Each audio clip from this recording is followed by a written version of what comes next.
Oui, ok, ok, ok. Ben, je vous remercie, madame. Je vous en prie, au Au revoir. revoir. Voilà, voilà. Donc aujourd'hui, bah, j'ai encore tenté d'avoir des nouvelles de Leroy, hein, et bah, il n'y a personne qui peut me répondre, hein. Donc j'ai pas non plus une éducatrice référente. Donc depuis l'audience de mai et les 33 mois de torture que je subis, eh bien, j'ai pas d'informations, de vraies informations concernant Leroy. Donc je vous rappelle qu'au mois de mai, je suis allée en audience le 26 mai.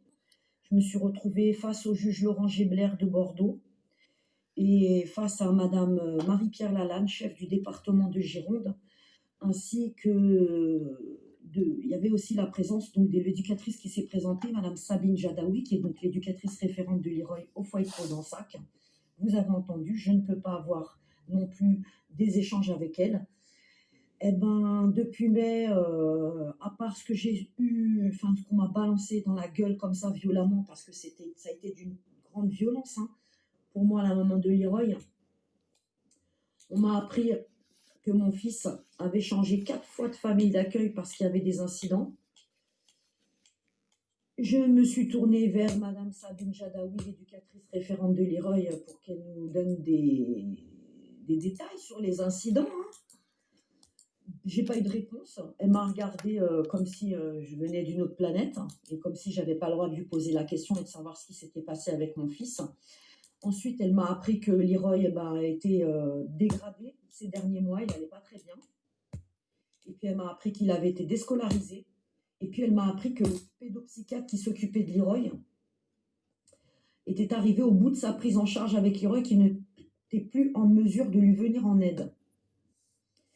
Donc bien entendu, je suis sortie de l'audience, j'ai pris un coup de masse dans la tête, hein, parce que ça fait déjà bientôt 3 ans qu'il est placé au secret, parce que le lever du secret dans le jugement, tout ça, c'est du gros baratin, hein.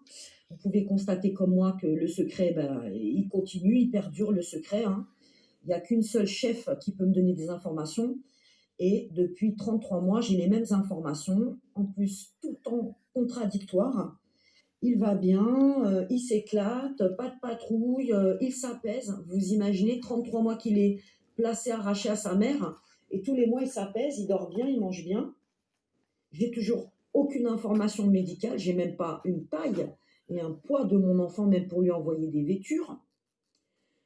J'ai pas d'informations scolaires, hein, donc sur la dernière note, comme je vous l'ai lu précédemment dans une vidéo, euh, il aurait soi-disant perdu son cahier de scolaire.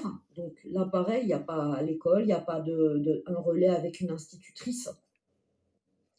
Alors aujourd'hui, j'ai envie de vous dire, demandez-moi comment je vais. Demandez-moi comment je supporte en tant que maman. Euh, Demandez-moi, est-ce que ça me détruit de savoir mon fils en danger depuis 33 mois avec des dingues, parce que ce ne sont pas des professionnels de l'enfance assermentés, hein. Attendu que mon enfant il subit beaucoup de dégradations, et de par les quelques photos que j'ai reçues, et notamment la dernière photo, vous l'avez vu comme moi, il est complètement éteint, le regard complètement vide. Euh, j'ai zoomé sur la photo, les yeux, il a des cernes pas possibles. Je ne sais pas si ce petit garçon il dort, qu'est-ce qu'on lui fait vivre la nuit. Demandez-moi comment je supporte tout ça et comment j'encaisse tout ça et comment mon corps et mon cancer encaissent tout ça. Parce qu'il est bien évident que ça joue sur mon système immunitaire, que ça joue sur mon sommeil, que ça altère ma vie au quotidien, heure par heure. Je ne peux pas vivre normalement. J'ai des photos ici de mon fils. J'ai des souvenirs. J'ai quelques rares vidéos que j'ai faites de lui avant qu'on me l'enlève. Il avait 3 ans et demi. Pour ceux qui connaissent l'histoire. Demandez-moi comment je supporte tout ça. Je ne sais pas comment je supporte tout ça. Peut-être parce que j'ai l'espoir de retrouver mon fils un jour. Demandez-moi comment j'encaisse tout ça. Je ne sais pas. Je suis comme tout le monde. Je suis un être humain. Je suis une personne hypersensible avec une tête qui gamberge énormément. Comment je tiens? Je ne sais pas comment je tiens. Les gens qui sont autour de moi me disent forte et courageuse et brave.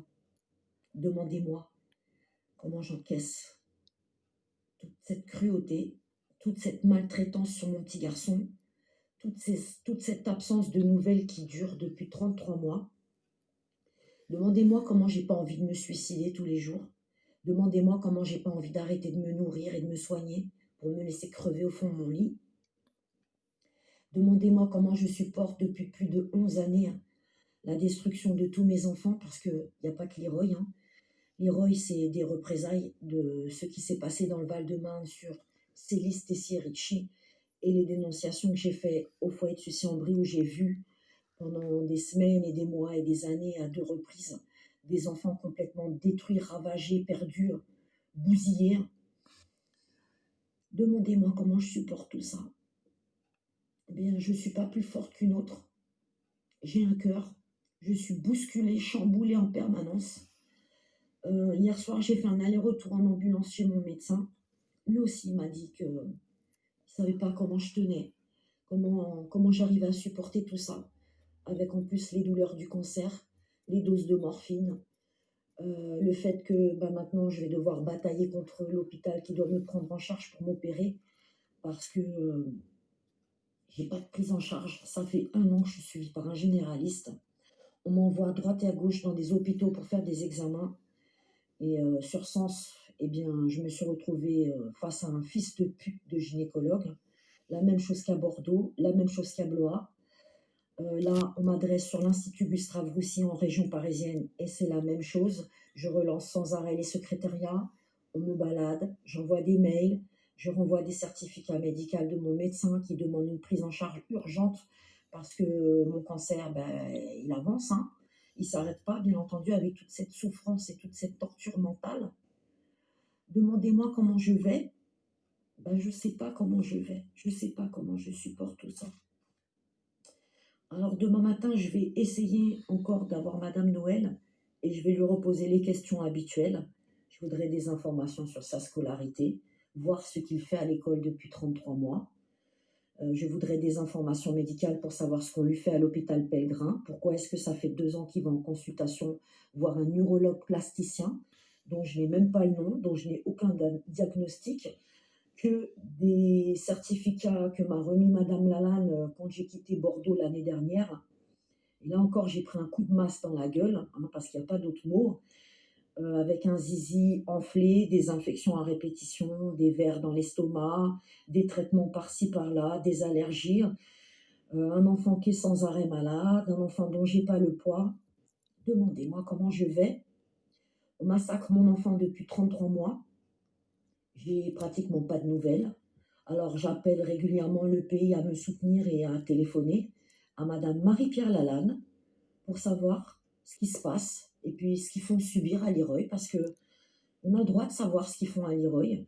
Si Monsieur Laurent Gibler veut maintenir le secret sur la torture et le martyre qu'il inflige à mon petit garçon depuis 33 mois, eh bien nous, le peuple, nous avons le droit de savoir ce qui se passe sur Leroy et pourquoi on fait subir tout ça à Leroy. Qu'on me parle de loi, qu'on me parle de justice, que j'ai que des jugements qui sont faux, des certificats qui sont faux, tout est faux, que je n'ai pas de nom. Donc, bien entendu, toutes ces personnes, cette caste, cette secte, cette loge et ces loges maçonniques et ce groupe sectaire se protègent. On n'a pas de nom, c'est X et X. Il faut que je bataille pour savoir ce qui se passe autour de mon enfant. J'ai le droit de savoir ce qu'on fait vivre à mon petit garçon. Leroy, quand il a été enlevé le 30 mai 2018 à la crèche de Bordeaux, c'était un enfant qui n'avait pas un PET, qui avait un suivi médical. Et aujourd'hui, j'ai quelques photos.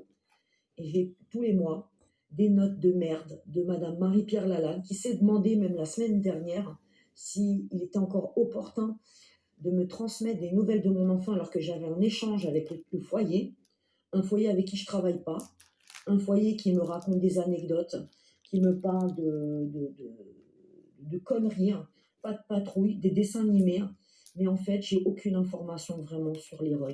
Donc aujourd'hui, je vous le redemande, relayez mon affaire, le martyr de Leroy, parce que c'est un martyr, ce que vit Leroy. On ne sait pas ce qui se passe sur Leroy. Moi, j'ai des photos où il a des bleus, il est maquillé, il a été tabassé. On en est à la 5e famille d'accueil. J'ai bien entendu pas le nom des familles d'accueil. J'ai pas l'endroit où il est emmené en famille d'accueil. J'ai appris récemment qu'il allait en famille d'accueil le week-end, y compris le mardi au mercredi soir dans une famille d'accueil. Qui c'est, je ne sais pas. Où c'est, je ne sais pas. Qu'est-ce qu'il y fait, je ne sais pas. Est-ce qu'il est bien là-bas? Est-ce qu'on le traite bien? Je ne sais pas. Alors, si vous voulez m'aider, eh ben, vous pouvez contacter Madame Marie-Pierre Lalanne, la seule chef référente de ce faux placement, parce que c'est un faux placement, qui s'appelle Madame donc Marie-Pierre Lalanne, au service petite enfance du département de Gironde. Vous pouvez la contacter au 05 56 99 33 33. Je répète, 05 56 33, 99 33 33. Je vous mettrai bien entendu le numéro sous la vidéo. Je vous demande d'appeler derrière moi parce que comment j'encaisse tout ça, comment je supporte tout ça, je ne sais pas. Mon corps, il le supporte de plus en plus difficilement parce que j'ai des douleurs terribles, je dors très peu, je me nourris peu. J'ai tout le temps des pensées et des angoisses sur le quotidien de Leroy, les nuits de Leroy, ce qu'on fait vivre à Leroy. Comme toute maman qui aime son enfant, je suis inquiète. Je vis un stress post-traumatique permanent et une torture permanente. Il n'y a pas de pause, il n'y a pas de répit. Ça fait 33 mois que ça dure. Alors vous voulez m'aider? Vous avez mal parce que vous aimez les enfants. Vous en avez marre de voir qu'on détruit autant d'enfants dans ce pays parce que bien entendu, il n'y a pas que Leroy.